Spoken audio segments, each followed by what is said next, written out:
Hello everybody, a very warm good evening to all. On behalf of Indian Dietetic Association Mumbai chapter, I welcome all of you to this webinar, which is a case-based panel discussion on role of nutrition in obesity and diabetes. So this program is supported by Nestle Health Sciences. So today we have eminent panelists with us, and I have the privilege of welcoming all my dear friends with me today on this panel discussion. The first panelist that I would be inviting is Miss Shilpa Joshi. I'm sure she doesn't need any introduction, but yes, we need to introduce her. She is the director of the Mumbai Diet and Health Center. She is the Vice President of the Indian Dietetic Association. She has a lot of work on diabetes and obesity.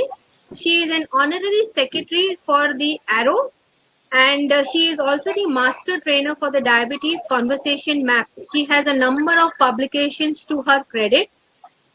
Our next panelist is Ms. Nazneen Hussain, who is the founder director of Freedom Wellness Management. She is the National Executive Committee member of Indian Dietetic Association. She is the nutritional advisor for INS Hamla. She is also the head dietitian for the Yoga Institute. She has many such associations with many companies and many schools, academic institutes. Welcome to Nazneen. Our third panelist today is Ms. Cheryl Salas, who is a registered dietitian. She is a certified diabetes educator and insulin pump specialist. She is also the founder of the Nurture Health Solution. She has a rich experience in diabetes and, of course, obesity. She is the course director at this certified diabetes educator course.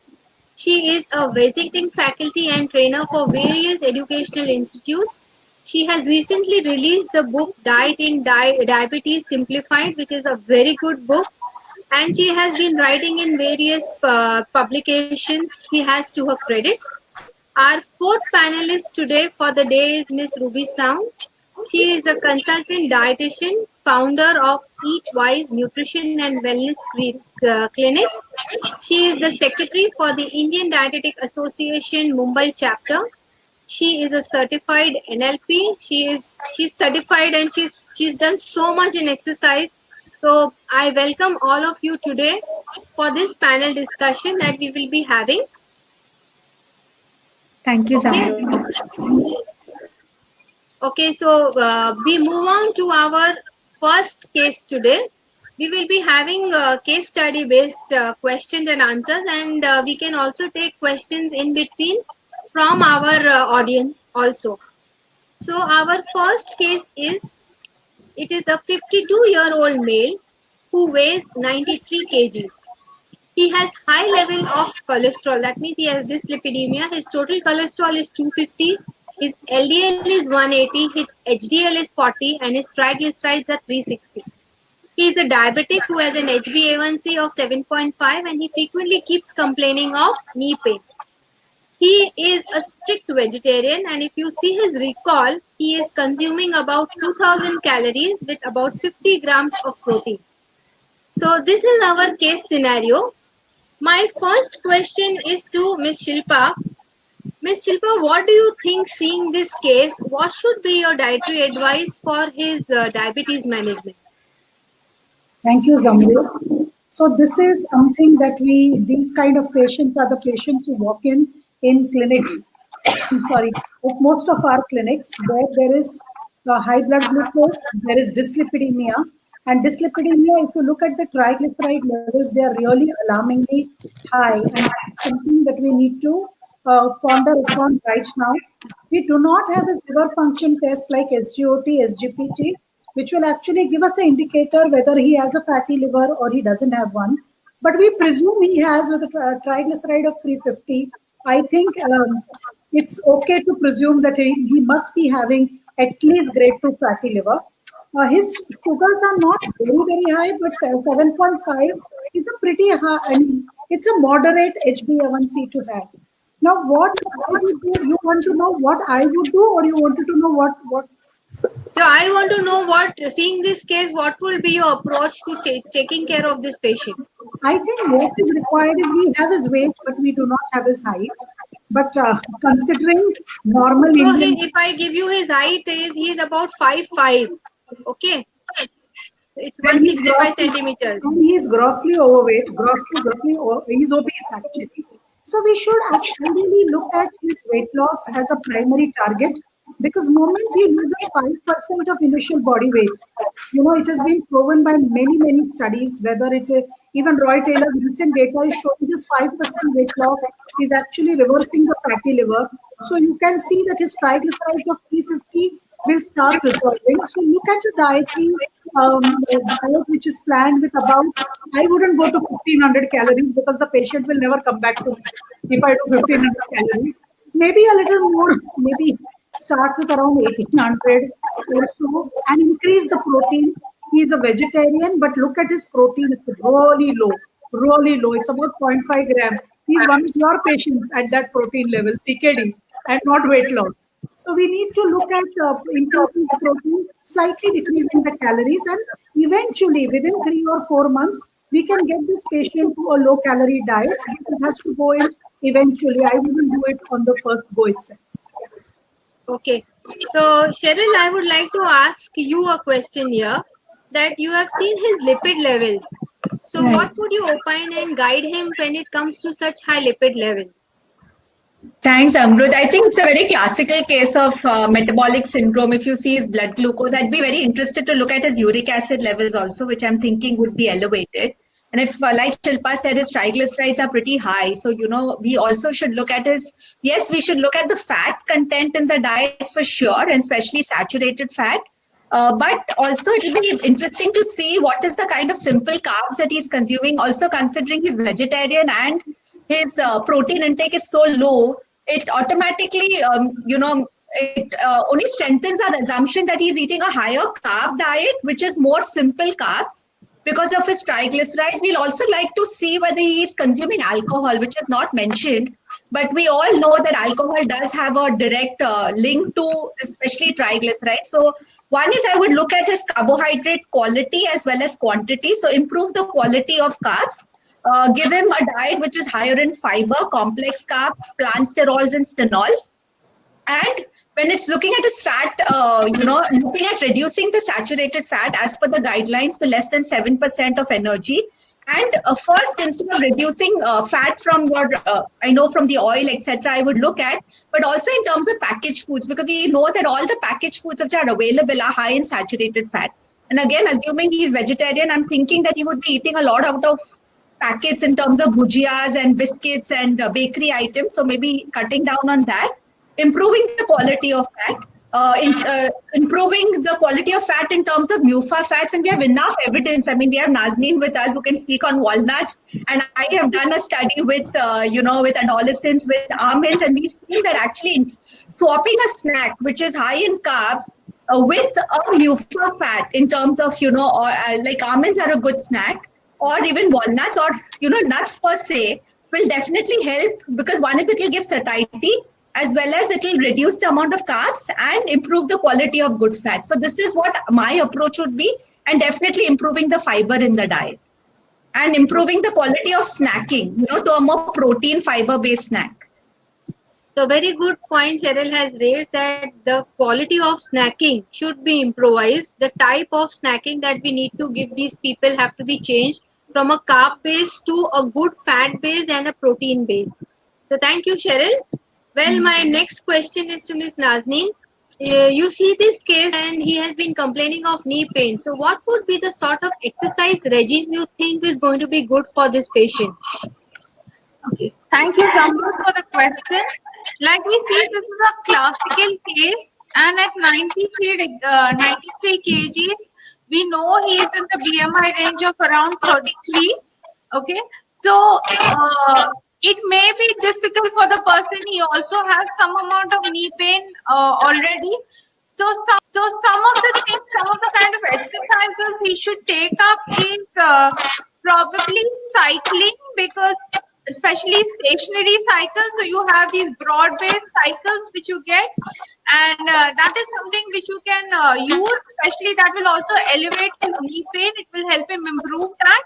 Post lockdown, what you can also look at is aquatic exercises. So when you do exercises in water, especially the aerobic walking and some amount of resistance exercises in water, the buoyancy of the water takes care of the weight, and the pain is also elevated. So these are the two types of exercises we like him to do. Besides that, definitely he can take on to like a small bouts of aerobic exercises. So that would be just walking, climbing up the stairs. But when he comes down, he should take, if he has an elevator in the building, climb down in the elevator, climb up the stairs. So some weight bearing exercises there would help, and some amount of weight training helps, because initially when you're trying to target weight loss, little muscle, when you start doing resistance exercises, the muscle starts making you look, build-up of muscle makes you look a little more smaller. So whilst weight may not change tremendously, at least when the moment he exercises, he starts feeling the benefits of it. And plus exercise also will help him elevate his GLUT4 receptors. So his overall blood sugar management will get much better. Okay. Thank you, Nazneen. Thank So this patient has been advised his diet to control his sugars for his high cholesterol, and he's also been advised good regime of exercise. So I would like to ask Ruby that now that he has been advised, what further steps you think is necessary for such a patient to have a good compliance? Thank you, Samrat. Well, the points given for diet and exercise are very beautiful and easy to adapt. But the diet plan and exercise works only if there is a good compliance by the patient. Now, for the compliance and to keep the patient motivated, what is the easiest tool one dietitian can use is by providing a format or a food diary to the patient and the client. So, especially in this patient where there is a clinical symptom of knee pain, it is going to be very easy for the patient to identify, yes, this my scale is also moving towards the left and my knee pain is also gradually reducing. Like Nazmin suggested, his gradual strength training and aerobic activity will definitely improve his muscle strength. So giving him a diary with the scale of how does his pain get on a daily basis on a scale of 1 to 10 will help him identify what is the improvement, and a regular checkup of his blood sugars on a daily basis, because his fasting and PP is not mentioned, but still, since his HbA1c is 7.5, on a daily basis, if he records his blood sugars, and on a quarterly basis, if he is doing his lipid parameters, will keep him motivated and get going. One of the easiest thing to keep him is diet compliant is to give him a structured diet plan and instructions. It should not be broad-ended questions that eat little or consume less alcohol or eat a handful of. Measurement should be very, very specifically given on the diet chart. Exercise regime should also mention how many minutes and what speed or what should be the exact way of doing the workout plan. That will really help him. And I think if your patient is doing a proper follow-up with the consultant dietitian, that will be a big motivator itself. Every small change should be reported to the dietitian, whether on the positive side or the negative side, will help them get the immediate solutions and do the wonders. Otherwise, such patients who are at this weight get demotivated very easily. They have done this many a time, but doesn't work. But if it's a regular follow-up, it can definitely keep the patient affirmative and work on immediate changes.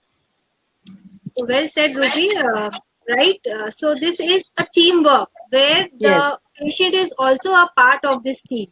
Not only the caretakers for them, but it is a team that works together for making good nutrition, and how it will be compliant for the patient is exactly what Ruby said. So let's go ahead in this case. Now, if you see, this patient was advised a 1600 kilocalorie with 70-gram protein diet, and after 7 months, he had a weight plateau, though he achieved the weight loss and he reached 82. Okay. Now, weight plateau is something that each nutritionist has their own way of tackling. So my question to all the four panelists is, one by one, if you can tell me, what advice would you give with this weight plateau scenario? So I start with Shilpa. Shilpa, if you can start over here. Okay. So research has said that every weight loss regime results in a weight plateau after 6 months. So typically 6 months into any weight loss program, weight stagnates. And after 1 year, by the time weight loss reaches 1 year, there is some small amount of weight regain. This is what is shown by extensive research all over. Now, while that is common, remember if patients weight stagnates, patient loses all the motivation. Like Ruby said, it is very difficult to keep them motivated to keep doing what they are doing. And hence, as dietitians, most of us try to use different regimes to overcome this bad period of weight plateau. A lot of times, what is being seen is in weight plateau, if there is a drastic reduction of calories or if there is drastic increase in energy expenditure, lot of times weight plateau can be overcome.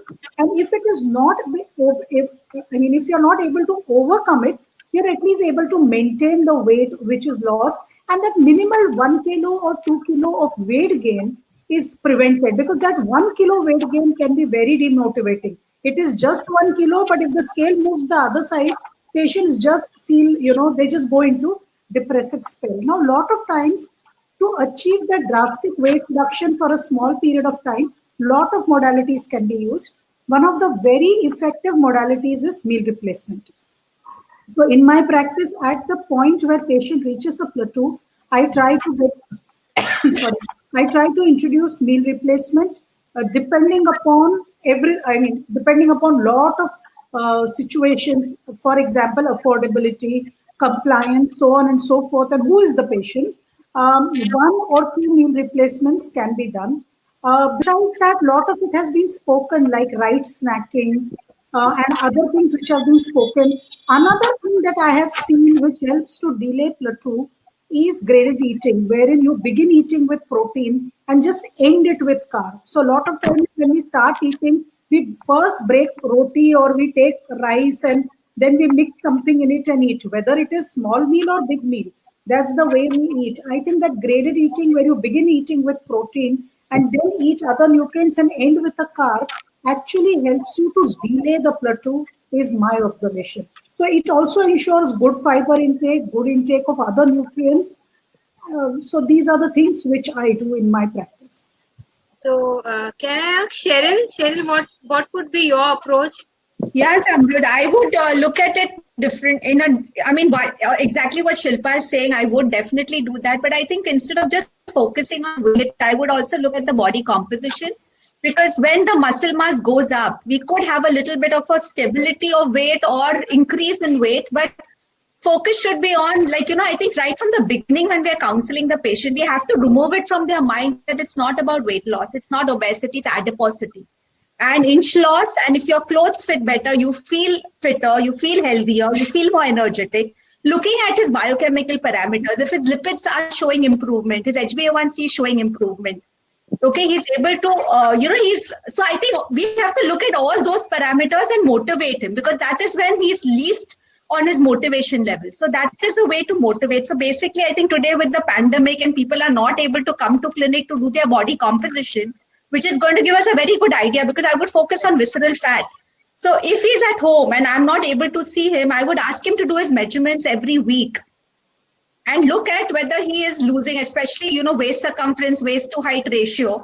And I think that would be, and obviously then with whatever Shilpa said, in terms of diet, trying to improve, trying to change his workout regime, because that will also help, adding a little bit of more, because he's lost good amount of weight. From 93, he's at 82. We have to analyze how is his knee pain. Is he able to now work out? So, getting that kind of a fitness certificate from his physiotherapist or doctor, and then suggest workouts which are more like high intensity interval training, which will help him. I would, that is the way to approach it. And I'm sure we all qualified dietitians would approach it in a similar manner. Okay. So can I request Nazneen to comment what would be her advice in this weight plateau phase? So I'm just narrating the journey of every patient, that over 6 months he has been compliant on your diet. He's been fairly good. He's scored 90% on the compliance rate. And this is the time he feels a little better also, having lost around 11 kgs of weight. And also time that a lot of temptations also come in. Because it's only human that everybody says, "Arey, itna to lose kar diya, abhi now wo thoda to kha hi sakte ho." So we need to, in this stage, have a more stricter control. So what I essentially do with all my patients is, when they are coming on the 5-month marker, I make the follow-ups more of it, because we are also expecting a plateau. So that's where we do the follow-ups more stringently. Also, we in addition to all the points of Cheryl and Shilpa, around the same time, I also asked them to start doing a photographic food diary, because somewhere the portions suddenly start getting bigger also. So these are some of the places where patients also start lapsing, many a times very unknowingly, very unconsciously. And yes, I would definitely, just to keep all these things in check, I would advise a meal replacer, depending on, what is the profile of the patient, probably 1 or 2 meal replacers. For a temporary bit, I would also look at like 2 isocaloric meal replacers, and some kind of an intermediate fasting for like probably 3 weeks, just to break the plateau.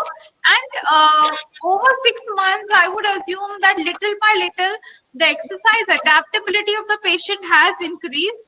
So probably introduce him to a little more resistance exercises and increase his aerobic exercises, because with losing level kgs, he's now able to do far more better exercise than what he was at the beginning stage. So all of these combined strategies would work for the patient. Oh, thank you. So each person is adding to something more to the weight plateau phase. So Ruby, what would be your take on this? Advising? First of all, plateau means a number on the scale for a patient, correct? So when a patient doesn't see a change in the number, there is definitely a resistance to continue further, and there's still a need to go further. So behavior modification is very very important, because said and done, even if you want to change the exercise routine or introduce something new like a meal replacer, you need to change the person's behavior to adapt to the new change. So to begin with, when the patient is not seeing any change in the body weight, relook at his goals. Now his goals were earlier different. Now the body composition has changed. His eating pattern has changed. His exercise routine has given a different body composition to the patient. So relook at the goals and redefine those goals for the patient. And when you do that, you will have to replan his diet plan, or probably replan his exercise routine also. That will really help him. And suppose if he's still not able to go further, you can look at other modalities, like asking the patient to join a patient group, or see the doctor again, or meet a counselor. So there are, identify what is the reason to reach this plateau. Either there is less compliance to the diet, okay, so you have a meal replacers to help the patient, or if the patient is less compliant, or you get up at the exercise routine, add more different exercises to this patient. So here everything is redesigned for this patient. That I think will help in breaking the plateau. And today, as Cyril said, there is no way the patient can come to the clinic. Of course, the patient can do measurements, or at the plateau, let the patient go and try his earlier clothes which were not fitting on his waistline, or that keeps the patient happy and motivated further to do something which he was doing, to continue or to do the desired changes. I think that's the easiest way and the happiest thing to see, fitting into your earlier clothes, to see a change in your body composition as well as your chemical parameters. I think these practical tips may help the patient to break the plateau. Okay, thank you, experts. But what I will do is, before I go on into the case further, I would just take up some questions which is there in our chat box. Nazneen, one question is for you. When you have mentioned isocaloric food, so somebody is asking that what do you mean by isocaloric foods? So I would mean, when I would mean isocaloric, I'd mean the same amount of calories twice a day, and in limited portion size, and so that would definitely help in kickstarting some amount of weight loss and breaking the plateau. Okay. So, Ruby, I would want you to Easier answer to this. measure the isocaloric food in terms of a meal replacer because it's already calculated. Because you can do it with food also, like you could use nuts, you could use legumes, you could use high fiber cereals. But close monitoring by the nutritionist, the qualified nutritionist, is important over there. Okay. So, Cheryl, I have a question that I think you can answer. Is intermittent fasting advised for losing weight for diabetic? I think this is an interesting question. One is I would look at the prescription, the medication, because what medication the patient is on, that's extremely important. Is because if the patient is on insulin or on a drug which can cause low blood glucose levels, then obviously you cannot, I mean, we'll have to either inform the doctor that he wants to do it, or we have to tweak his diet in a particular way. But yes, intermittent fasting has shown good results, especially we do have evidence now, but also that in the feeding time, so when he's fasting, yes, but when he's in the feeding period of 8 hours or 10 hours that he's eating, he still has to eat right. I think that is the most important thing, because at the end of it, it's calorie restriction, because if he's going to eat a lot of unhealthy food during that time, it's not going to help him. So the principles of healthy eating will apply along with intermittent fasting, and we'll have to see how it works. But yes, we could try it, but definitely keeping in mind his medication, having a dialogue with his doctor, and then, working as a team for the patient. I think that's extremely important. And that's what I would like to highlight. Okay. Now, there is one question, I think, Shilpa, you can answer this for us. Is there any theory that refrigerator food is not given or given less to diabetic patient? If the answer is yes, then why? So, refrigerated food is in diabetes. In fact, lot of starches retrograde when they are refrigerated and their glycemic index drops. So, I always tell कि बाहर का ताजा खाने से अच्छा घर का ताज़ी खाओ. It's far superior because lot of times starches retrograde and you can reheat it. The main thing is, have you stored it correctly in the refrigerator, especially if it is non-vegetarian food, so that you are not getting any foodborne infection. But other than that, there is no theory which says that refrigerated food is bad for you. There is nothing like that. There is loss of micronutrients, but remember one thing, heating of food, cooking of food itself causes a lot of loss of micronutrients.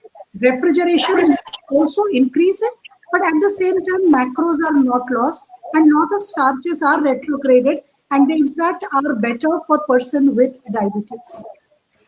So there is a question here which is asking that is skipping a good exercise for these patients? Sorry. Is What? Skipping a good exercise? Skipping. No, not at all, not at all. Because already this patient has a knee pain, and that is the worst kind of exercise one should do. So it's not at all recommended, especially when he's starting his weight loss journey at 93. He is grossly overweight, and so just what we would give him is probably the non-exercise energy thermogenesis, so small activities of daily living, moving from one place to another, and also that what we normally advise is that every hour just walk for 5 to 7 minutes, and you gradually build that up to 10 to 12 minutes every hour, and that itself works to around 120 to 150 minutes in a day of small bouts of exercise walking. That should be good. And like I said earlier, probably cycling, because it's least damaging to the knees. Okay. Now there is one question which reads as does circadian fasting regularly has any bad effects for these patients? Anybody who wants to answer from the panel? No, it doesn't. It won't actually. Yeah. In fact, that is enough. It actually activates the gut-brain pathway, so it's in fact good. And we have enough evidence now. And I think we are still, I mean, we will have more evidence in the future, but it is supporting. And fasting is anyways a part of our Indian tradition. If you look at, all the religions, right from Zamrud, you all do the Ramadan fasting to we doing the Lent to, so many fastings. But it has to be done in the right way. So it has to be done under supervision of a qualified dietitian. Okay. So And we go just ahead. to add on to what Nazneen is, Cheryl is saying, looking after circadian biology more closely while planning diet and for patients while following it is really very important. So, early eating, all these things, because your as melatonin gets secreted, your circadian rhythm or your resting metabolic expenditure drops, and it's very, very important that patients respect it and eat food accordingly. That's very important. Absolutely. And in addition to what Shilpa said, I think it's very important even for nutritionists to plan meals, especially when we are planning that late, the meal after dinner. Properly look at melatonin-rich food, look at tryptophan-based foods, which can help in reducing stress and increase, better sleep management. So those are very important as Okay. well. Thank you. Now we go ahead in this case study. So if you see at this point during the weight plateau, as most of you suggested, the meals were replaced by meal replacers and weight training was given. So extra cardio exercise was also started, and this patient has again lost more weight. Okay. So now the question is that what I would ask all the panelists is that please give your experience with the meal replacers. So we start with Shilpa. Experience as in how I use it, or Yes, how you have used it and what do you think, how you rate the results from using of these meal replacers? so there are a couple of points, Zamrud, and I think meal replacer is a very good modality, but one needs to choose the patient rightly. So, for example, you have these traveling executives. Now we are not traveling because of COVID, but there was a point where our bags used to be packed, and come Friday evening we used to leave, and come Sunday morning, night we used to land at home, and every weekend people were eating out because there was no choice. Once you are traveling, there is literally no choice. I think such people, a meal replacement is a very, very good modality, because see, it is not about weight loss. You all will agree, everybody here will agree, it is about weight maintenance. जो 3-4 kilo कम हुआ, you have to keep it out for your life and not get it back. And for weight maintenance, meal replacements are excellent modalities. But what one needs to understand is how long can they be given and how many meals do you want to replace? Because if you look at classic studies like Counterpoint study or all these trials, the direct trial, they have used complete meal replacement. There is no food. There is only meal replacement. I think that is good in a research setting. That does not hold true in real life, where you can tell your patient, "Aaj se khana mat khao, just have meal replacement." So I think choosing. So like, we are all speaking about bad snacking habits. Wherein, also people tell us who are working, कितना डब्बा लेके जाए madam, 1, 2, 3, कितना डब्बा लेके जा सकते हैं. So I think that mid-time meal replacement really does wonders, because it just prevents you from eating your vada paos and hundreds of cups of cutting chai and whatever. And it sort of, so there I see a lot of role of meal replacement. I also see a lot of role of meal replacement in people who take early morning flights. Then they go to the airport and they eat that whatever is there on the airport, all those restaurants. So rather than that, take a meal replacement or they eat on flight. So I think one has to choose patient right. And once you choose it, meal replacements work wonderfully. Cheryl, what will be your take on this advice? Yeah, I mean, in addition to everything that Shilpa said, I think, see, what happens with most of our patients is, even if they're having a snack or if they're having, it's not balanced. It doesn't have all the necessary macronutrients as micronutrients, as well as the fiber and protein largely is missing. If you look at, I'm sure you'll agree with me, Zamrud, when we take recalls, especially, they're snacking and when they're in office, it's basically chapati bhaji and evening snack is some biscuit or something which is unhealthy. So, that is somewhere where they have a challenge. So even if they're at work, starting with one meal replace, and I'm totally in agreement with Shilpa that, all the studies where they've used only meal replacement, it's good in a clinical setting when you're doing a research, but in practice, patients are not willing. We all want to eat. At the end of the day, we live to eat.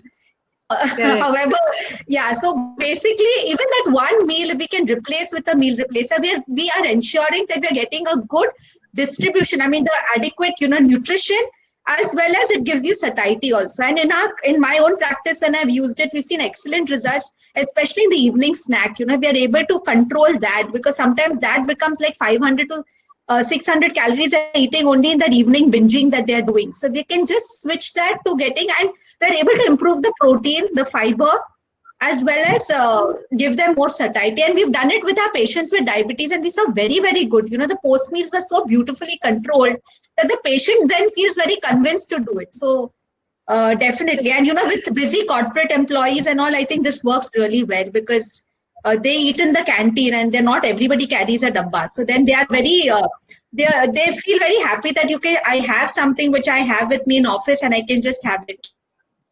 So it works Thank well. you, Sherry. Nazim, would you? Yeah, Nazim. Yeah, so in addition to all the points made by Shilpa and Cheryl, I also use meal replacers for also patients who find it very difficult to, disconnect with food, because, your mindfulness is a very important thing. And there are a lot of patients, in spite of trying their level best, they eat very, very casually, they eat very mindlessly, they binge eat. And with all these binge eating type of problems, with not being able to control portion sizes, so they've learned to choose intelligent snacks. But again, that also they abuse many a times, and they'd also come and confess the same.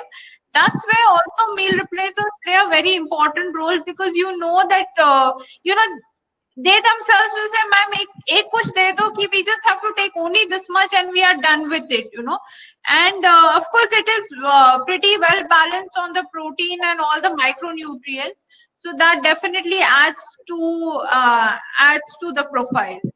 And also the prebiotic content of the meal replacer again creates a lot of satiety. So overall, it also helps in modulating gut health to a better form. So the effect of the meal replacer translates in all the other meals later on. So it's not only that one meal alone, but it's like a ripple effect, that if he breaks that cycle at one meal, all the other meals automatically start getting better. So yeah. Okay, can we have Ruby? Ruby, are you there? Yeah, please add. Yeah. So we know the benefits of having meal replacers, but in my personal experience, initially the patients do hesitate to move on to a meal replacer because they definitely want to know the side effects and how long they can. But once the patient starts taking meal replacers, what the patient feels is, yes, they have been missing on milkshake, juices, because being diabetic, there are so many things which are not so easy for them. So yes, they start loving it. And especially if the meal replacer is not very sweet to taste or has some chocolate flavor or something which they've been missing for so long, they really enjoy it. And because sometimes some meal replacers are so sweet, and because we are telling them not to take too many sweets hereafter, and the taste buds change. So automatically, when you give a meal replacer which is slightly not very sweet, it is very, very easily adaptable. And secondly, today, especially when there are health issues, whether it's one family member or many family members, making a special snack which is full, complete, and rich in proteins, rich in fat, low in carbs, especially simple carbs going zero, it's not very practical on a daily basis. So it's easier. The most important thing is the convenience that we get and a structured formula that the patient can take. The patient is no more dependent on somebody, whether the patient is 34-year-old or 65-year-old patient. The patient is not dependent on any other person, may or may not be ill in today's time, but the patient is able to manage his sugars beautifully by just taking the meal replacer, making it by himself or herself, and taking by himself. So convenience plays a very important role in the compliance here. So I think it has worked beautifully. Again, after some time, you need to remotivate the patient. The patient also will see a difference. What are the sugars taking a meal replacer instead of a meal or by a meal? So the patient sees, yes, my sugars are far better when I take a structured meal replacer, then of course the compliance and adaptability is far more than a meal by itself. So I think looking at the circumstances, it is a solution for many, many patients.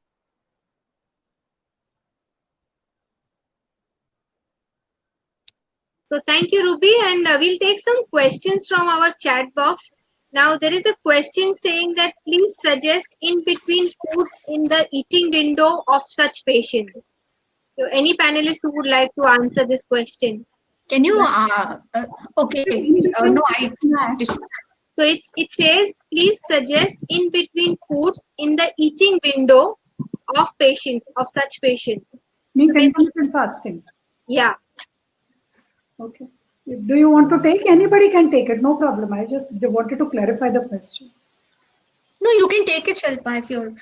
So intermittent fasting, it depends upon what is your regime. So there is a 16-8 regime which I have found works the best. So 16 hours you fast and 8 hours you eat. And like Cheryl said in her comments, that in intermittent fasting in 8 hours, it is very important how you plan the diet.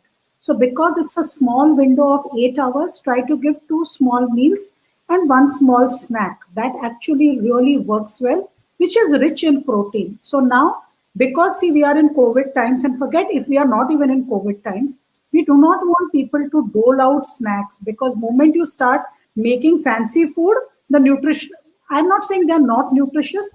The point is you have to add 150 things to get the taste right. And therefore, nuts, fruit are good snack which you can give the patient. If they cannot afford nuts like almonds and walnuts and pistachios, they can definitely eat some amount of peanuts. They can have chana.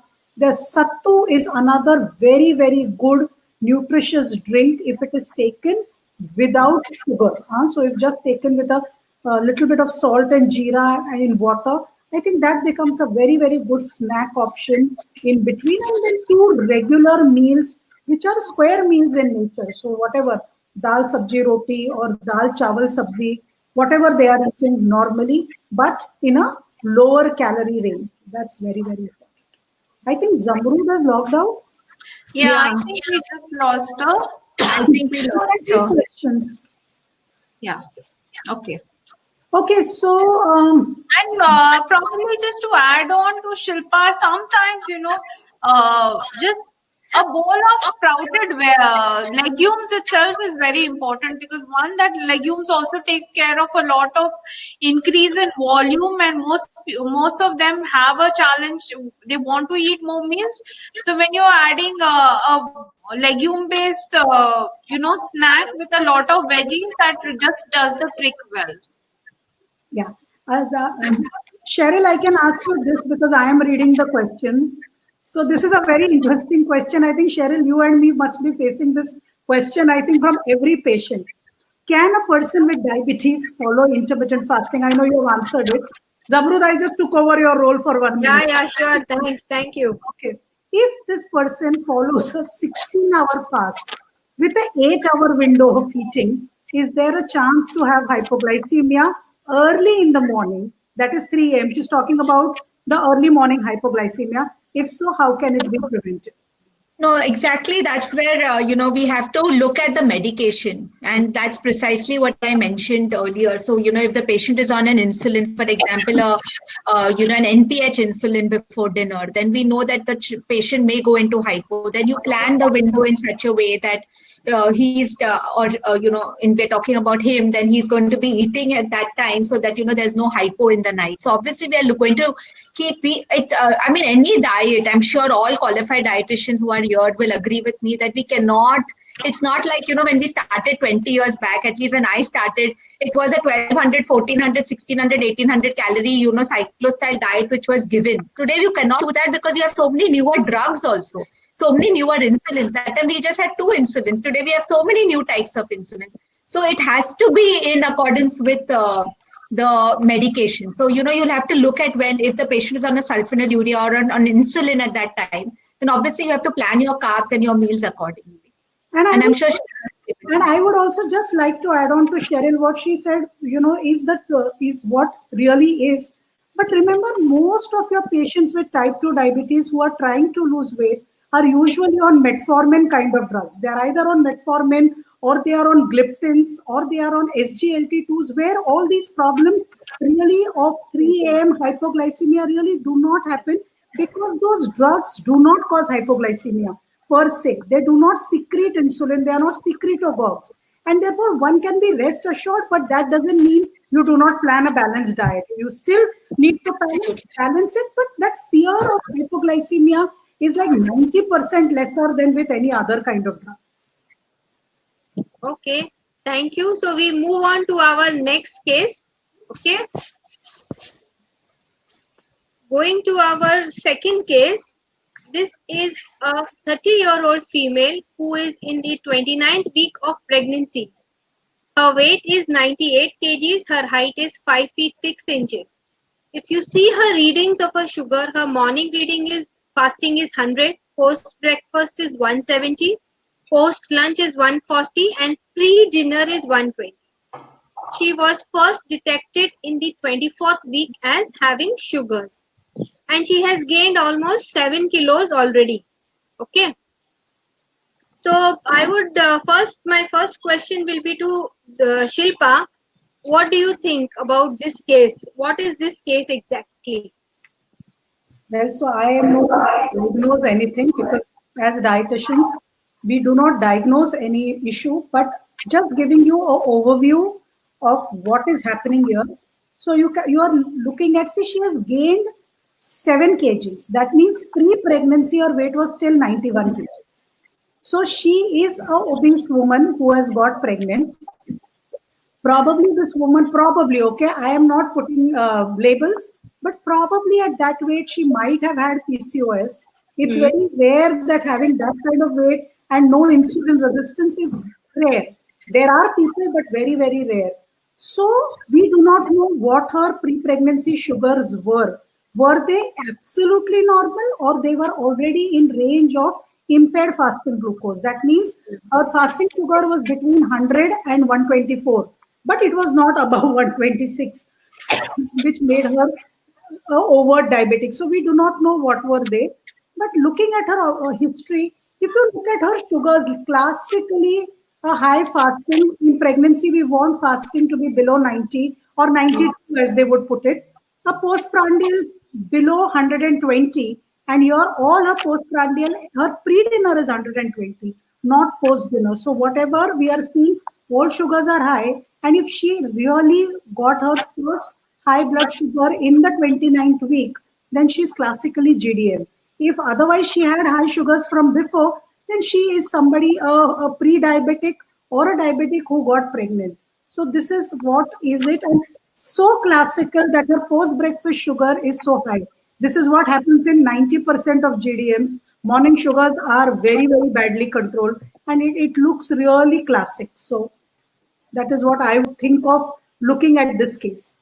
Okay. So Cheryl, would you like to recommend this? Now we know that this is a GDM, gestational diabetic patient. What is the dietary guidelines and modifications you would be suggesting for such a case? See, one is that because she's obviously, I'm assuming that she's being managed on diet alone and not on insulin. Again, we do not know that when you're saying post breakfast, whether it's 1 hour or 2 hours, because we also look at 1 hour post meal, and we are very, I mean, the targets are very stringent, you know.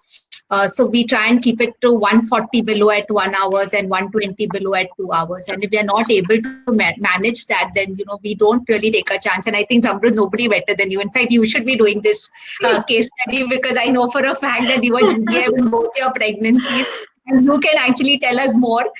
So basically, you know, then we have to, like, if you're not able to manage, definitely MNT first. If not, then patient is advised insulin, because you can't take chances.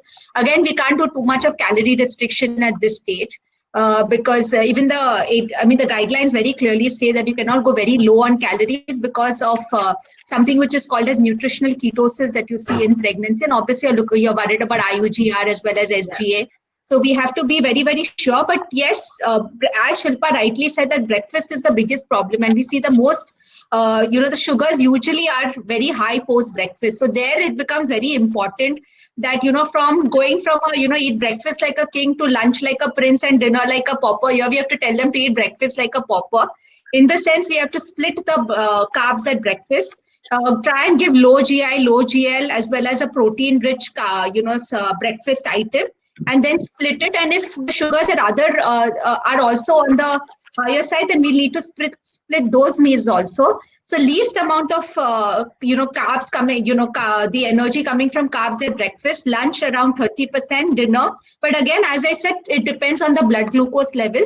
And the snacking, then we would give allocate a carb budget at mid-morning. Like we are anyway splitting the breakfast, and evening one snack we would give. And monitoring here becomes extremely important. And in fact, our patients are the most compliant during pregnancy. In fact, they are our best patients because they will monitor as many times you tell them, and they'll do everything that you tell them, because at the end of it, it's the baby. So this is our most compliant patient, and we love our GDMs. Okay. So Nazneen, I would like to ask you that what form of exercise like yoga or any other form of exercise you will be advising to the GDMs? Okay, thanks for the question, Zamrud. So definitely, when it comes to exercise, we would tell all the GDMs to do the Kegel exercises as a part of preparation for the childbirth. But besides that, regular walking, small bouts of walking, probably 2 times a day can be great. Regarding weight training, if somebody is already doing it, they continue, but do not introduce any new strength training exercises. Probably light resistance can be done, but nothing beyond. Don't try to become over enthusiastic and start taking up heavy weights. So that is not recommended. Pool exercises, again, aquatic exercises are great. In fact, most gynecologists also would support that till the last day of your pregnancy. You can swim, you can do a lot of aquatic aerobic exercises, and these are highly recommended. And yes, of course, just before, one important note is that check your blood sugars before you're diving into your pool or you're beginning any exercise, because that definitely needs to be monitored. And a pre-workout snack should be taken so that the person doesn't land up into any lows. And yoga, of course, has a multiple role, because it helps in building mindfulness. Also, it brings in a lot of calmness to the person. So it also helps in dealing with a lot of anxiety, especially because of the GDM and because of the pregnancy. So it helps in overall calming of the person. Meditation again is helpful. So yoga, meditation, pranayam, and exercises should be continued. If a person is used to doing a particular routine during before pregnancy, she should continue the same. In this case, with 98 kgs, probably just For the walking patient. is one of the best exercises for her. Okay. Thanks, Nazneen. Thank you. My next question is to Ruby. Ruby, Nazneen has recommended different forms of exercises, including yoga. Yeah, I would want you to elaborate further on them, and what do you think is the best way to get compliance from these patients for exercise? Yeah, so I was saying, we know that pregnancy is a physiological stress to the body, but when the sugar reading goes above, it also adds to the psychological stress of the lady and the family members. So I think primarily it is important to keep your mind at ease. So what Nazi suggests is yoga does play a very, very important role to accept the fact that yes, you have got your sugars beyond normal range, and definitely it is a reversible condition. And diet is the only thing beyond exercise which can help you bring you to normal. So that itself will motivate the patient for a better compliance of the diet and exercise regime.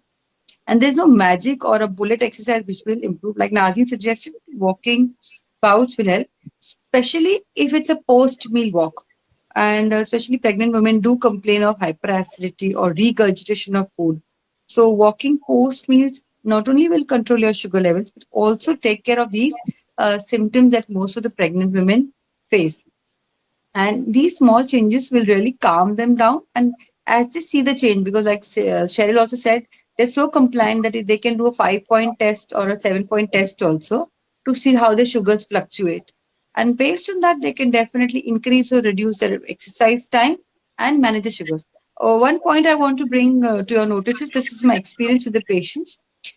Immediately as they get to know that their sugars are high, with the advice of the family members and friends, they think, okay, rice and wheat could be withdrawn. They immediately increase intake of fruits and vegetables.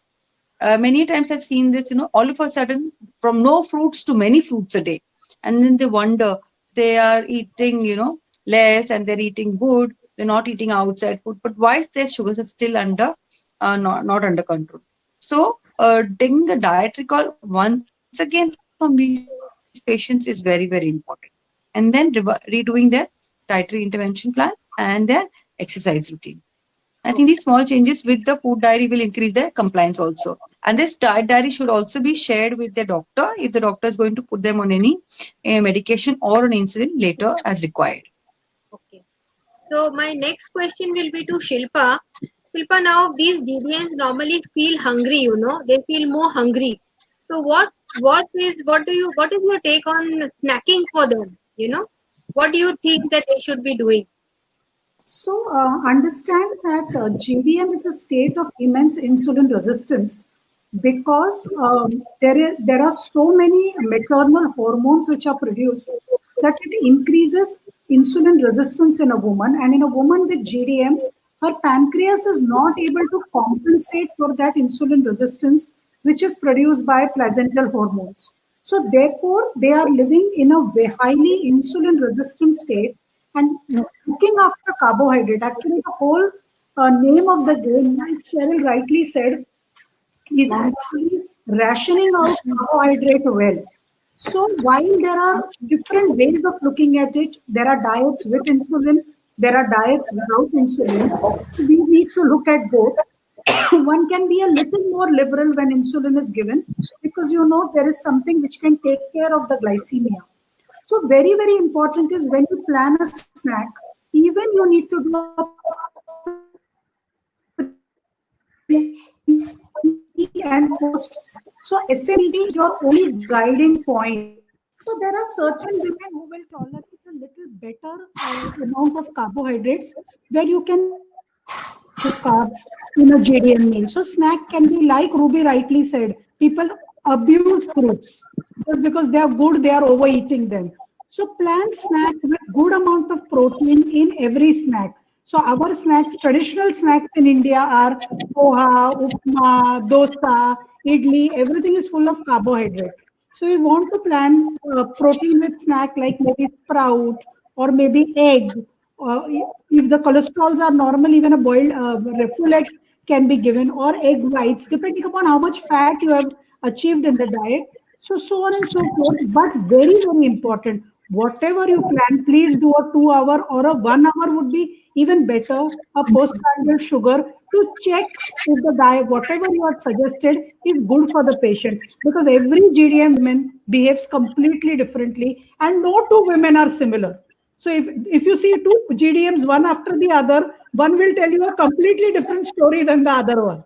So you will have to be very, very sure that it is individualized as per her SMBG. Thank you. Thank you. Cheryl, I would just want you to elaborate here. We were talking about snacking for GDM patients. What would be the type of snacking that you would recommend for these patients? See, as like Shilpa rightly said, is we would SMBG or even your CGMS or AGP is a very, very good tool because that helps us understand how, I'm totally in agreement with what Shilpa is saying that no two GDMs are the same. Somebody will react very differently, somebody reacts very, very differently. So we have to look at each patient individually and look at the SMBG or the AGP, which is your ambulatory glucose profiling or the CGMS, and then do the distribution. Again, it is very different for patients who are on insulin versus a patient who's not on insulin, because with insulin you can be a little more flexible. When it comes to no insulin, then you have to be extremely careful, and the snack has to be in such a way that it is definitely more protein, because obviously the protein requirements in pregnancy go up. And because this lady is vegetarian most of the day, she's non-veg only 3 days a week. So those days we can put an egg or something and have like an egg salad or something as a snack. But on vegetarian days, again, we have limited options. Maybe we can give her a paneer salad as a snack, or we can give her a chana chaat, or we can give her like a moong dal ka chilla or something which is, or even nuts, because obviously we need to give her good MUFA fats as well as omega-3 fats. And we could give her a combination of, so these are your arms and ammunition in between, where you don't want the blood glucose to go up. She's hungry.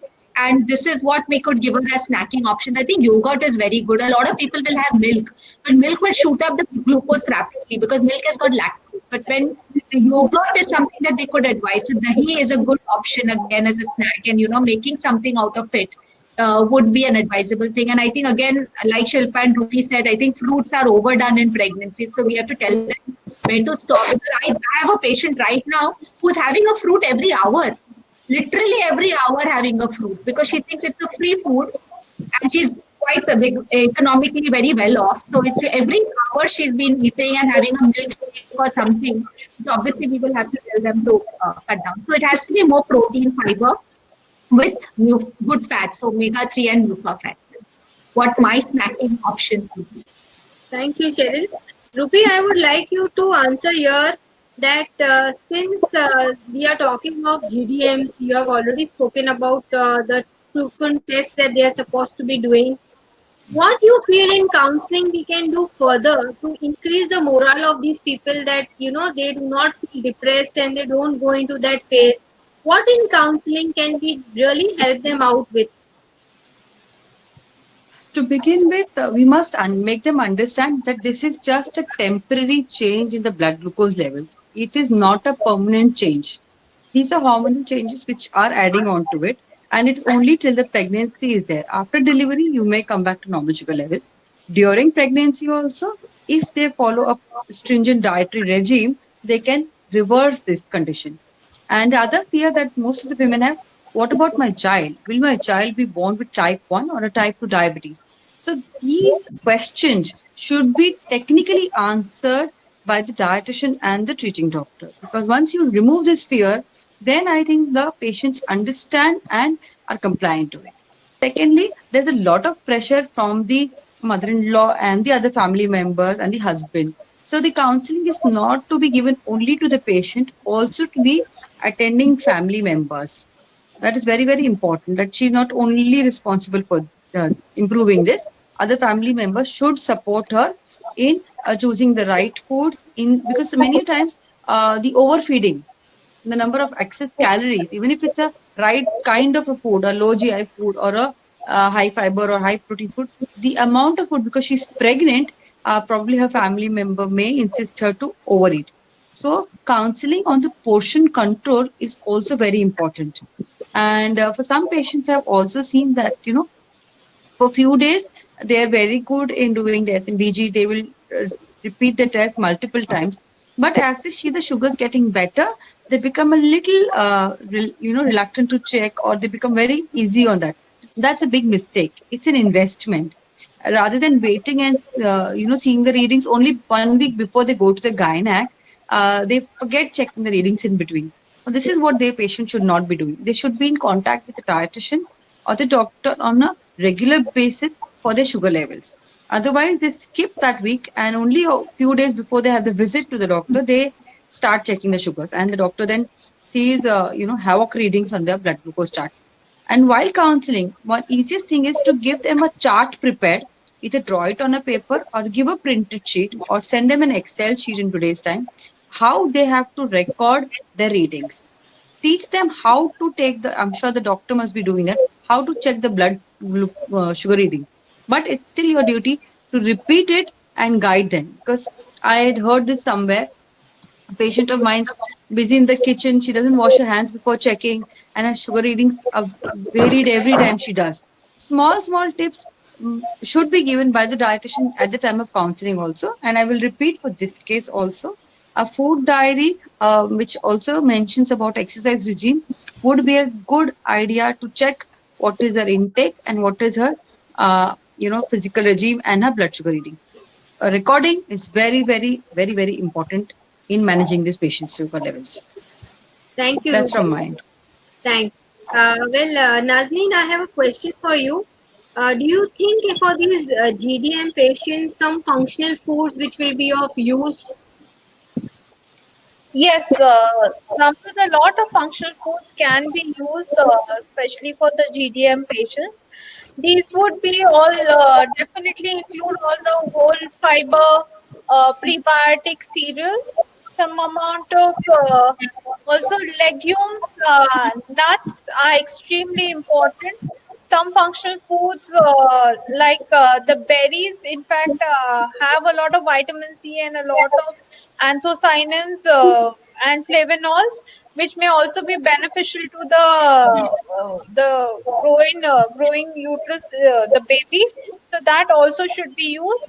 Fenugreek seeds again can be used early morning. Cinnamon can be introduced.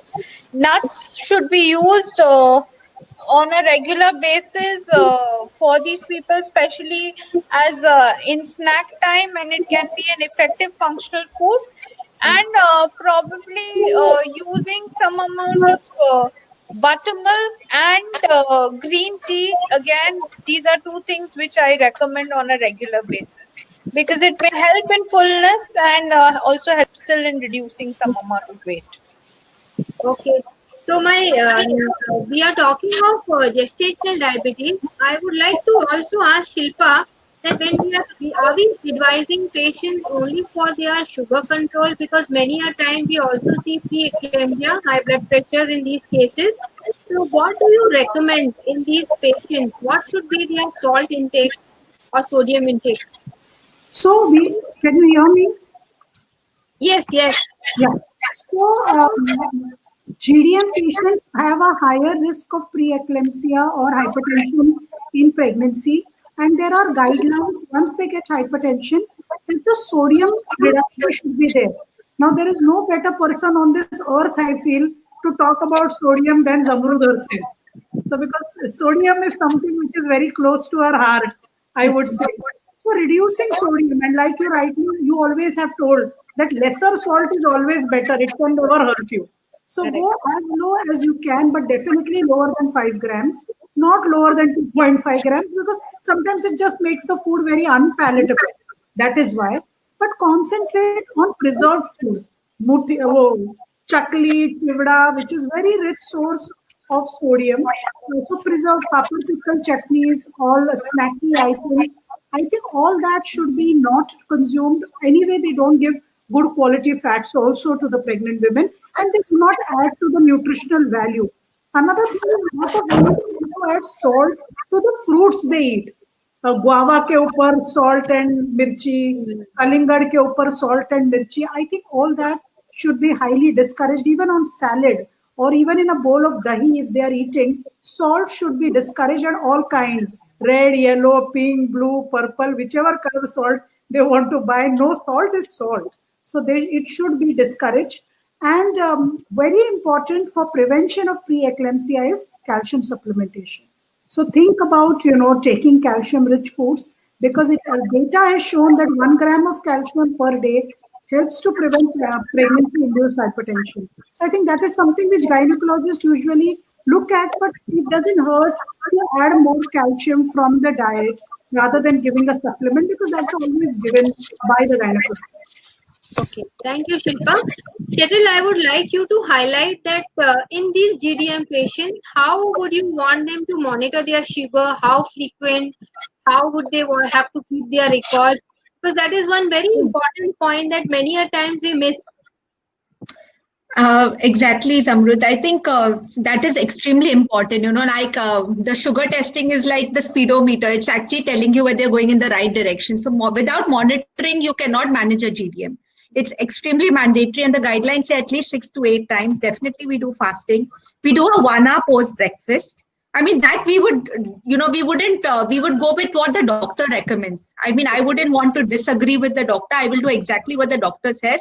Some of them say 2 hours, and most of them say 1 hour. So 1 hour post breakfast, pre and post lunch, 1 hour post lunch, pre and post dinner, which is very, very important. So this is what we would do. And again, if the patient is on insulin, then definitely we would also like to do a 3M in case the patient is on a mixed insulin or an NPH insulin.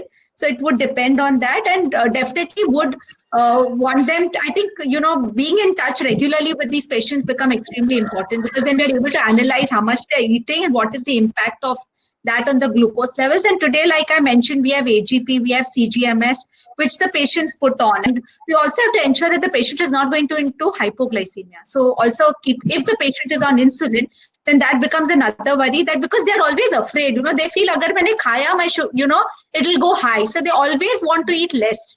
So we have to constantly tell them that, your baby needs the food. So you don't worry about that. It's okay to go high on insulin.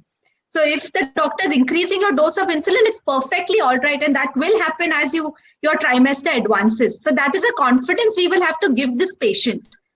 Because otherwise, they go into nutritional ketosis, which the doctor will ask them to do a test. And basically try to be time in range. So what today we all talk about time in range, that we try and keep the time in range to at least 70%. So, 70% of the time that we are in range. And HbA1c desired is 6%, provided the patient doesn't have too many hypos. Because if the patient is having too many hypos, the HbA1c will be low. But that's not a good glucose control. A good glucose control is when we are not having lows and we're not having highs. And then we have a good HbA1c. So that would be our target. So definitely regular follow-up with the patient, and, having timely. So real-time management actually of this patient would be more definitely. So thank you, Cheryl. My next question will be to Ms. Nazneen. Nazneen, in these GDM patients, do you think pranayams play or breathing exercises have some role in GDM patients? Yes, absolutely, Zamrud. I think it has an immense role to play.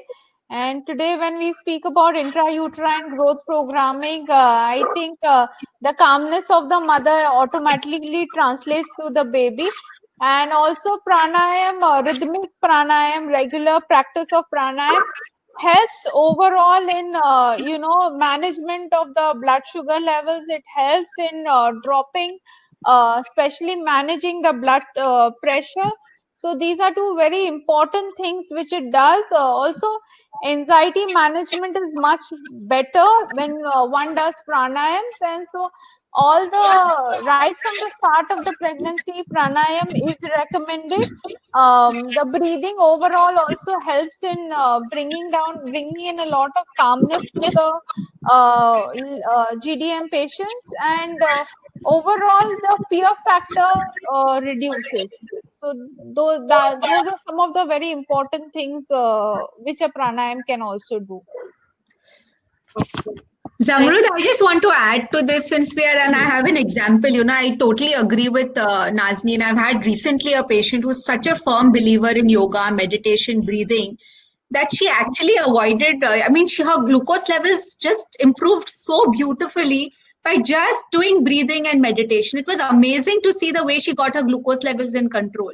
So I think I'm totally in agreement with Nazneen, because I've seen it happen with my patient. That's really true. It really training your mind is important. Right. And Zamrud, overall, when you see these patients and one tests their salivary cortisol, you realize that the stress cortisol levels also are significantly lower with regular practice, especially in these patients. So stress itself can complicate their case. So overall, the management is much better. Okay. So I have one question for Ruby, then I will start taking questions from the chat box. Ruby, we have been talking about the right type of food, the right type of exercise. You think supplementation of any nutrients which will be needed specifically, or any supplements is there for these patients? The requirement be more for patients which really have issues such as nausea, or vomiting or regurgitation of food. So even if we plan a diet, they're not able to consume foods as suggested. And if the patient is already on some drug or insulin, vomiting may cause a real big challenge to them. So in these patients, yes, but of course, in discussion with the doctor, we can look at supplements for such patients. Beyond that, also not only such patients, especially for vegetarian patients, where they're not able to meet their protein requirement on a daily basis. Of course, we can look at such options. And women who are in nuclear families where only two of them live together and availability and cooking of the food is a challenge, and she's already not keeping too well, yes, supplements is a good choice for them to take care of both the micronutrient and the macronutrient deficiency, if at all they have. I'm sure they must be on some other micronutrient supplementation also, but even to meet the macronutrient supplement, it is very structured, so they do not end up eating high carb or a high fat diet. It's a very balanced, high fiber, high protein, and a good fat, structured, fixed amount of calories one can be given using the supplements. So once a day or twice a day, or as a snack. I think that really helps them. Like we discussed before, for many patients, fruit is a snack. But instead of that, if we replace it with a meal replacer, which is suitable for pregnant women, I think that would be a better choice than munching on fruit or maybe some snack in the evening. We should not take away the idea of giving supplements. It is safe based on the product that is recommended to the patient. So I have some questions asked in the chat box. Any of the panelists is welcome to answer. What about the severe acidity, bloating, constipation that GDM have, and what are the best home remedies? Who wants to take it? Anybody, whoever, all of you. Again, individualization. Not all women work, not same things work for all women. I'm sorry. So, like sugar, you would also individualize. There will be some who say fermented खाने से acidity होता है. Some tolerate fermented beautifully. उनको और कुछ खाने से acidity है. The crux is eat less. If they overeat, Zamrud, and I'm sure Cheryl will agree with me, Nazneen will agree with me, Ruby and you will agree with me. In India, pregnant women are fed as if they are terminally ill. 9 mahine ke baad, they are never going to eat. They are fed to that point. I think that has to stop. If they stop eating for 2, all this will start coming in control. So portion eating, they can eat again after a couple of hours.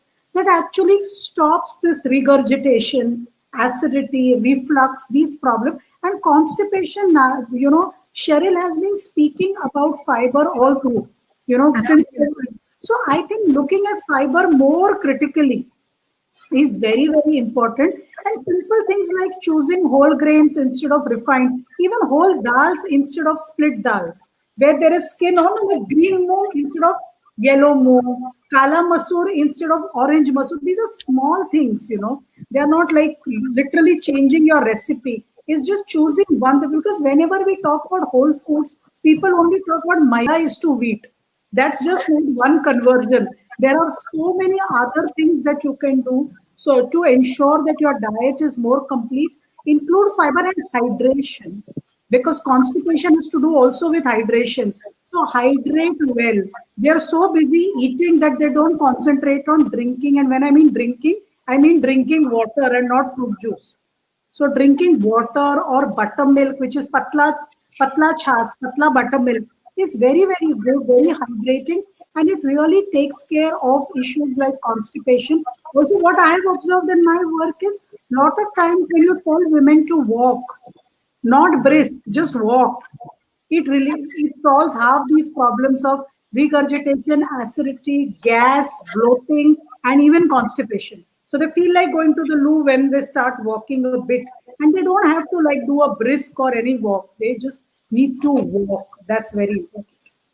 So Chetan, I have a question. I just would add to this is also when we're stepping up the protein, it has to be done gradually because otherwise it will cause a lot of bloating. And so we have to, like Shilpa saying, we have to look at it individually and definitely water with fiber, because they will up the fiber and they'll not up the water intake, then there'll be more. I think constipation is very normal in every pregnancy. I mean, every pregnant woman feels constipated and, we can try ways on changing There that. is one And question I want think a little more also information on position, because also a lot of wrong positioning can increase the acidity. So that's something which we as nutritionists very rarely think about, but that's also important. On forward bending should be avoided because it triggers the entire acidity movement. So when you're looking at exercises also, you need to kind of avoid any which ways. It's no one that forward bending exercises are not allowed, but even regular exercises, like if your regular work like one is doing in the kitchen, if something falls down, instead of bending forward, you need to squat down, pick it up and then come up. So these are some of the simple ways. So not always will the acidity be because of the diet, it can also be because of just positions. correct. I would like to add to that. Nowadays, you get pillows and all, which you can keep under the stomach. So we usually tell the patient to sleep on the left side. So that's a more comfortable way of sleeping. Some of them, because the last trimester is extremely bad, because that's when you really feel, the first and the last trimester. I think the middle is very, very good. Again, it's very individualized, but that is how we would. So definitely, in position, etc. We would. Samir, I would also like to add, and I don't know if Nazneen, you agree with me or no. I'm not a yoga expert, but I have seen that making people sit in Vajrasan relieves them of gas, bloating, acidity, and constipation. No, but at least they get that urge to go to the loo. Absolutely, I because am it, the biggest But fan. in pregnancy, I tell all my patients to do Vajrasan all the time. yeah, it just keeps your spine erect, so that itself takes a lot of care of a lot of problems. So definitely yes, Vajrasan is a must. So I have one question, Cheryl, if you want to take it up, it is basically that the cravings that happen for eating anything sweet in GDM. So how do you curb that, or what do you replace it with? so we'll have to give them certain options which are low GI, low GL, like sweet, like Nazneen said, maybe cinnamon, adding a little bit of cinnamon to yogurt or a fruit parfait or something which can be your budget. So you have to budget that carb snack, and then you could give, because they typically have those cravings, and you typically, sometimes it's for chaat and sometimes it's for sweet. It's more, it's very individualized. So then again, you have to plan it, and you have to then keep the carbs. Again, if the patient is on insulin, then we could budget for it, and then give insulin accordingly. So that is how we would give for a patient who is having GDM. Okay. And there is a question here which says that by having buttermilk, could one have digestion issues? No, Not really.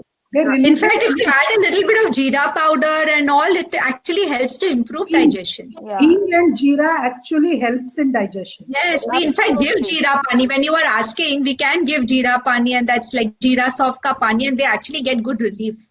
But we can't overdo it. That is something we'll have to tell, because others whole day they'll keep drinking, and we'll have some other, issue. So we'll have to tell them how much and how often. Okay. Now there's another question which says, how can we manage to attain the calorie requirement of a GDM who is having severe nausea and vomiting? What would be the recommendation? Is taking. Depends on maybe again, which are not very carb rich but calorie rich snack, like nuts. I think would be a good option to add, because then that is something which is not going to give too much of carb increase, but it will also give good healthy fat. So that would be another thing. Maybe dahi is something that we could look at, which again is not going to increase the carbs drastically, but yes, it will give protein and make you feel good also, and giving timely. So, in between the snackings, which are not really rich in carbs, which is not going to impact the glucose, but definitely help give those calories. Because again, when we're coming to supplements, I think that's, again, I think Shilpa will agree with me, is that we have to look at the food label, because if that supplement has got aspartame or other, sweeteners which are not approved in pregnancy, they have to read the label because it's very clearly mentioned that this is not approved in pregnancy. So, even before we recommend it, we have to be sure that whatever we are recommending is approved in pregnancy. Can I add something to it, Zamrud? Yeah.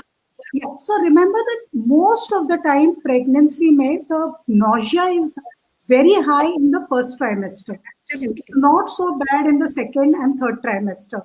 And there is no extra increment of calories which is advised in first trimester. So in first trimester, it is advisable to eat what the lady can eat.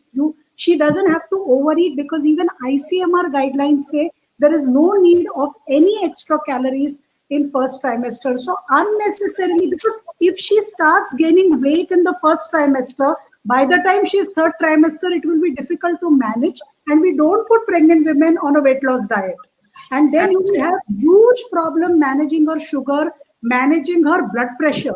And therefore, do not worry about the requirement as long as the woman is eating healthy. Whenever she is eating, if she is not eating a biscuit and she is eating nuts, or she is eating a chapati, or she is eating dal chawal or khichdi, don't worry, she is eating enough. Absolutely. And she is eating healthy. I do not think that first trimester is time to increase calories, which 90% of people do. Moment somebody tells I am carrying means khilane ko shuru, without even thinking what is happening. I think that has to be stopped. Absolutely. I totally agree. We do not, in fact, we tell the patient just eat regular. There's no need to increase calories. And in fact, sometimes they lose a little bit of weight because of their nausea and everything. They, in fact, don't gain weight if they are careful. So in fact, today in our practice, we're seeing that it's good to see that people are getting extremely careful and they come to you even before they plan conception, which is great. So the awareness is there that they come to you even before they get pregnant or during the first trimester because they want to eat right. So I think from what has changed from our grandparents to parents, that today's generation is extremely careful and knows that how important the right diet is going to be. One is for them because they don't want to gain too much weight. They're very careful, they're like, I want to ensure. And I think today even the doctors are very, very clear that we do not want you to gain more than 7 to 9 kilos. So, where people used to gain 14 to 20 kilos in pregnancy, today I think we are very, very particular. And I think that is the kind of counseling even doctors give and we give. So patient knows that they do not need to gain that weight. And not gaining weight in the first trimester keeps insulin sensitivity just perfect. So that from second trimester, insulin sensitivity is a downward trend. It's just going to decrease as it goes. So in first trimester, if they don't gain weight, actually they keep their insulin sensitivity intact. And I think that is so important in pregnancy. We see that they do not need insulin. They can be managed on MNT alone. Yeah. And in the 20 weeks, again, only 2 to 3 kilos, not too much. And then the last trimester is when they step up, where they gain more weight. And that is when the patient comes to you, can't really do too much. Yeah. But if the patient comes to you in the first, second trimester, we can really do a lot of intervention. The last trimester, they need to gain that weight. So I have 2 more questions in the chat box before we close the session. One reads is adding ghee to milk. Does it work for constipation? That's the first question. And the second question is the portion of vegetables per meal to prevent constipation. Okay. So anybody can. Nazmi, you want to take the ghee and milk? Yeah, that's an Ayurvedic remedy. Yeah. So I don't think, especially if you're looking at this case study, the patient definitely doesn't need to gain any more weight because it is high risk. Okay. So there is no need for ghee and milk together. Just having milk itself has enough of its saturated fats, and I think that should be enough. So do not add too much of saturated fats either to the diet. 1 teaspoon, less than 7% of sat fats are allowed, but they can use it.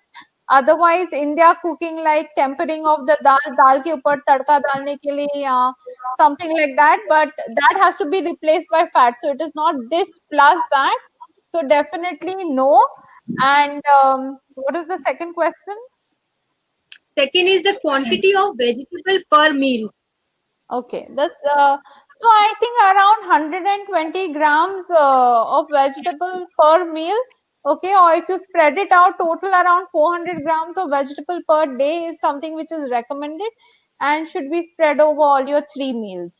I think very simple to put it. You can just say half your plate is vegetables, and very important to mention that aloo and rattalu and That is arbi not and a all are not vegetable. vegetables, because patients will say vegetable and aloo ki sabzi. So basically, all your non-starchy vegetables, half your plates, are automatically you've moderated your carbs. You've given vegetable, and following the plate concept. I think it's made our life so simple in counseling. Yeah, and I would Another emphasize thing, on at least one green leafy vegetable per day. Absolutely, So that's a absolutely. must, definitely. also when we talk of vegetables, the method of preparation is important because half the plate of vegetable should be specified not to be a fried vegetable. Not Fried papaya. bhindi, if not fried bhindi or fried karela or kofta curry and all those things. So we have to also educate them about the method of cooking and telling them what kind of vegetable should be half the plate. Like Cheryl said, it can't be potatoes and it can't be the root vegetables half the So plate. I have two more interesting questions come in the chat box. One is, what is the take on herbal meal replacement products? Thanks for you can take it. We are not saying which company, but for I don't think in pregnancy for sure. No, as far as I know, we do not. There are very, very specific products which are approved in pregnancy. So therefore, very important is to read the label and not recommend anything which is not approved in pregnancy, because it's extremely important. And I do would not agree think- completely. And I do not think pregnancy is a time to give meal replacement. I don't think. Absolutely. Yeah. Okay.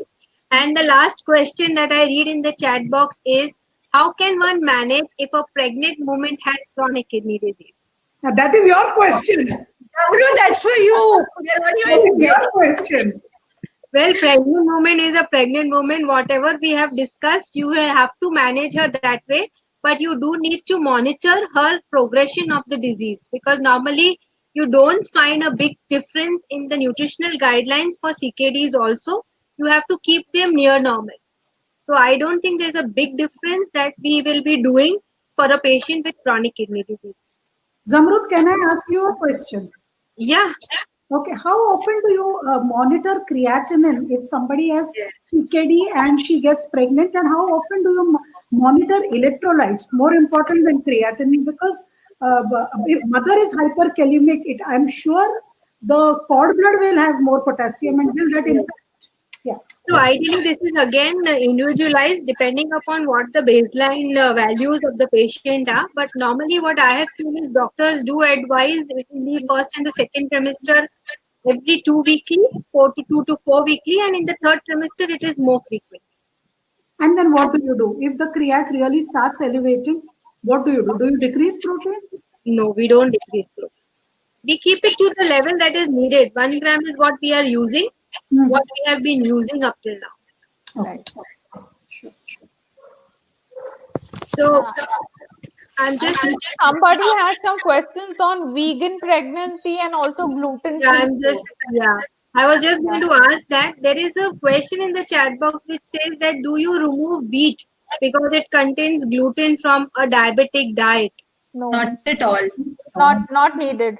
We don't have any evidence, and it's not necessary. And again, like we all have been saying, each to his own.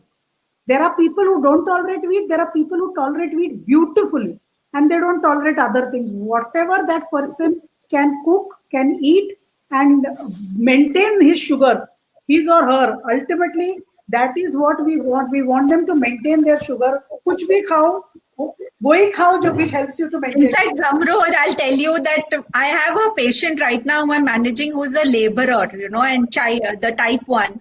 I see the sugars are bang normal always. And I'll tell you why, because they're very limited options. It's very, very limited. They don't have the money for a lot of exotic foods. The problem happens when you have these high profile patients who come to you, have access to everything, and they have all the cravings in the world. So those are our most difficult patients, and they will come to you with all this gluten-free, vegan, and all the, Surprisingly, I would want you to they are so vegan diet. These options are so expensive in the I market. know. And it's so much of work. I have one patient whose wife is only sitting and making juices and something because the husband is gone. He refuses to go on a normal diet. He wants to do all these fancy diets. And the wife's job full day is to make these kind of juices for diabetes reversal. And imagine her plight in this lockdown because he's refusing to go on a normal diet. So I think we as qualified dietitians, I don't think any of us will promote these kind of, fad diets. Okay. So vegan diets also, anybody, any more takes on vegan diets for pregnancy? I can share one experience. Yeah. So I had a patient and not even pregnant, okay, just a patient, young patient who went on a vegan diet without consulting a dietitian or any other kind of healthcare professional. And what happened is he got macrocytic anemia and his hemoglobin went very low because he was completely deficient in B12 in his diet. He never supplemented it. He went on a vegan diet without consulting anybody, went on Google, made a plan for himself and went on a vegan diet, and hemoglobin dropped down to 5. The problem was a young boy, so not even losing blood because of menstrual losses and other things, could not walk to his own bathroom from his bedroom. So I think that was a learning point where if you want to go vegan, we are nobody to tell people not to follow a diet which they want to, but it's very important to understand it in its totality. So if you are doing something which is devoid of a nutrient, you want to supplement it. And I think that is something which everybody should know. If they want to go vegan, they want to go completely plant-based, there is no harm, but they need to supplement B12, they need to supplement vitamin D, and whatever else is lacking. Sometimes protein lacks. So there should be protein available. There is soy protein available. There's soy milk. They're expensive, but they are available. So one has to take care that everything is supplemented in the right form. Yeah, because also over a period of time without supplementation, the person just lands up into a bad B12 deficiency, osteoporosis, and a whole lot of other, complete bad hair loss, very, very aging looking skin. So these are some of the other challenges with the vegan protein. Nazneen, I had a patient who went on a vegan diet and who actually had a memory loss during her daughter's wedding. Can you imagine? And then they figured out. Can you imagine? And then they figured out it was a chronic B12 deficiency. Imagine for this daughter, right from giving the cards, even for a wedding, the mother was totally clueless of what was happening. That can be the impact of, severe vitamin B12 deficiency. So I think again, extremely important. Actually. Right. So thank you. We had a lovely discussion, a practical discussion. I would like to thank all my panelists, Shilpa, Nazneen, Cheryl, Ruby, for making this such an interactive session. I hope we want to take Ruby she's there. And I would also like to thank Nestle Health Sciences for giving us this platform to do this discussion. Hope we had a good learning from each other, and this is how we look forward to working together at IDA Mumbai chapter. Thank you all very much. Thank you, everybody. Thank you so much. Thank you, everybody. Thank you. Bye-bye.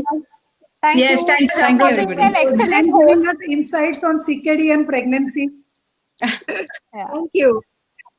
Thank you, everybody. Thank you. Thank you, everyone. Bye-bye. Thank you. Bye. Bye.